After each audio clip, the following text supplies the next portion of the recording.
Howdy. So last year, I put out a before you buy video for Arc Raiders to help people who maybe felt like they were on the fence decide if it was a game they might end up enjoying or not, and that video seemed to help a lot of people, good lord. So today, I'm happy to say we're running it back with a game I've been looking forward to playing for a while, Marathon. And by the way, shout out to Marathon for sponsoring today's video. Just between you and me, I was gonna make the video anyway, but don't tell them that. I'm gonna break down everything I think you should know before potentially getting the game so you can decide if Marathon is for you or not. But here's the 1,000-foot view. Marathon is a sci-fi extraction shooter where you're a runner, entering the world of Tau Ceti 4 to scavenge resources, murder robots, and murder enemy players, and successfully extract with sweet loot. The game is developed by Bungie, the studio behind both Destiny 2 and the original Halo series, some of my favorites, and not just because I met my wife there. But yeah, be sure to check out my link down in the pinned comment at any time during the video to learn more. Anyway, let's go over everything you should know before potentially buying Marathon. Thing number 1, it's PvPvE, emphasis on the P. Marathon is an extraction shooter, kinda like Arc Raiders. And by the way, apologies in advance, today's video has a lot of comparisons to Arc Raiders. Just getting that out of the way right now. Do yourself a favor, do 5 push-ups every time I say Arc Raiders today, and by the end of the video, you'll be strong enough to fight God. Anyway, in Arc Raiders, I'd argue that the extraction shooter experience is a little bit more focused on PvE. Don't get me wrong, there's plenty of PvP aspects for sure, but overall, and especially in solo play, the game feels a tad more catered towards PvE. On the other hand, Marathon seems to be way more catered towards PvP, aka fighting and killing fellow players. There are several reasons one might think this. Aside from the fact that the game is in first person, which usually means more of a focus on PvP, Marathon's game director is a dude named Joe Ziegler, who, if you didn't know, was formerly the game director for Valorant over at Riot Games. Apologies if I completely butchered Joe's name, by the way. Marathon also seems to have a pretty strong emphasis on fast in-game movement, usually a telltale sign of a PvP focus, and apparently the game will also feature a ranked mode of some kind. Unfortunately, Bungie's been really tight-lipped about it, so we don't have a ton of info, and honestly, it's kind of really hard to imagine how a ranked mode in an extraction shooter would even work, but apparently it will be a thing. Therefore, if you currently play Arc Raiders and really just enjoy the PvE side of things and not really fighting with fellow players, maybe Marathon won't be for you. However, if you're really yearning for a more fast-paced PvP-focused experience, especially with first-person gunplay, then yeah, to you, Marathon might be worth checking out for sure. Thing number 2, there will be endgame level activities. Even though the primary focus of Marathon does seem to be PvP, not only will there still be a PvE aspect, but apparently also endgame activities as well. Last month, the official Marathon account tweeted out a preview for something called the Cryo Archive, a location in the game that will be locked at launch. But however and whenever it eventually opens up, players are encouraged to, quote, bring your endgame builds and solve raid-like security measures to pillage frozen vaults. There's been a fair amount of speculation as to how similar this will be to a raid in Destiny, basically a PvE activity with a strong focus on teamwork and in-game puzzle completion while fighting off extremely tough enemies. It's no surprise that Bungie is keeping a very tight lid on whatever the hell the Cryo Archive activity is, but all Magic 8-Ball signs point towards an endgame PvE activity of some kind. It might be similar in nature to interacting with the Queen or the Matriarch in Arc Raiders, aka challenging PvE content with PvP lurking in the shadows. Thing number 3, if you're downed, you're not necessarily out. A lot of people don't F around with extraction shooters because if you wind up dying while playing with your friends, you gotta sit on the sidelines and wait until either they also die or until they extract out of the match so you can finally rejoin them. Thankfully though, we've learned that in Marathon, even if your teammates are completely flat out dead, you can still revive them back into the game. It'll just take noticeably longer than if they were simply down, which I think is kind of a neat feature. Thing number 4, proxy chat is in the game. If you only heard about or saw the initial Marathon alpha being streamed on Twitch way back when, you might remember that it very famously did not include proximity chat, aka the ability to yap it up with nearby enemy players on the mic. This was received very poorly, which I totally get, by the way, and thank God Bungie decided to do a 180 on that decision because it's been confirmed that proxy chat will be in the final version of Marathon. So again, if you'd heard that Marathon didn't have proxy chat, well, praise Jeebus, because it officially does have it,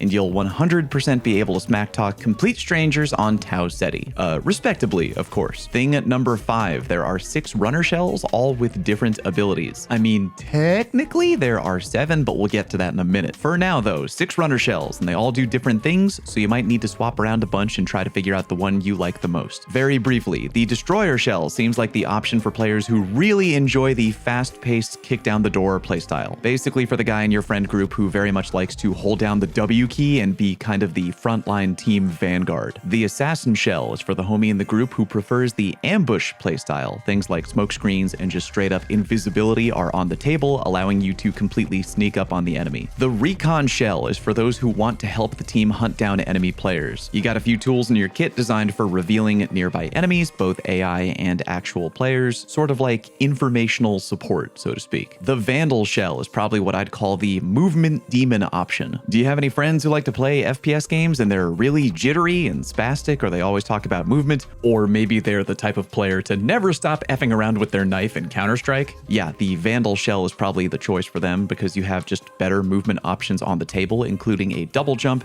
and a blast that can push enemies out of cover if they're hiding. The triage shell is basically your standard bread and butter support option. You have the ability to revive downed teammates from afar and have a med drone that you can deploy mid-fight for health and shields. Honestly, the triage shell looks really sick for team-based play, and I'll probably end up using it a lot. The thief shell is option number 6 and the only shell that players weren't allowed to use in the recent open beta, aka the server slam. The thief shell is kind of the loot goblin option. You've got a little drone that can literally pickpocket people and a grapple hook, which I'm really looking forward to trying because any game is immediately improved with the addition of a grappling hook. There's also no limit to who can be what, so if you wanted to, you could have a trio group all running the same shell, completely up to you. Thing number 6, there are free kits, kind of. There are sponsored free kits you can have access to in the game, and they're sponsored by each of the main factions in the game. Meaning, if you use one of those free kits, it'll contain weapons from that particular in-game faction. Unlike Arc Raiders, though, you're limited in how many of these sponsored free kits you can use each day. If you run out of sponsored free kits to run with, you can always roll into a match with a rook, which is technically the 7th runner shell available to play in Marathon. The rook is basically a free kit class. If you pick it, your entire kit is free and randomized, but, and that's a pretty big but, you'll both A, join into a match in progress, not a fresh match, and B, you'll be matched into a mixed lobby. Kind of confusing statement, but let me clarify. You cannot run a rook if you're running in, say, a duo or a trio squad, so you wouldn't be able to party up with 2 buddies and then run a squad of 3 rooks. You can only run a rook if you're a solo player, and if you do, you're not going to get put into a lobby of all other solo players. You're instead going to get put into a lobby of duo and trio players. This is why a lot of Bungie devs seem to be pushing the angle of, hey man, be nice to the rooks on social media. It's because if you play a rook, yeah, your loadout is completely free, but you're going to be outnumbered and you're going to be put into a match in progress guaranteed. The entire philosophy around a rook is to sneak in, avoid being detected, which should be pretty easy because apparently you get a disguise ability that prevents all UESC enemies, aka the PvE enemies, from attacking you. So yeah, sneak in, grab what you can, sneak out. Thing number 7, there are skill trees, kind of. I really should rename today's video to how Marathon is different from Arc Raiders, but here we go. In Arc Raiders, by just playing the game however you want, you gain XP, and eventually when you gain enough XP, your Raider will level up, meaning you can go to your Raider skill tree and select a new perk or strengthen an existing perk.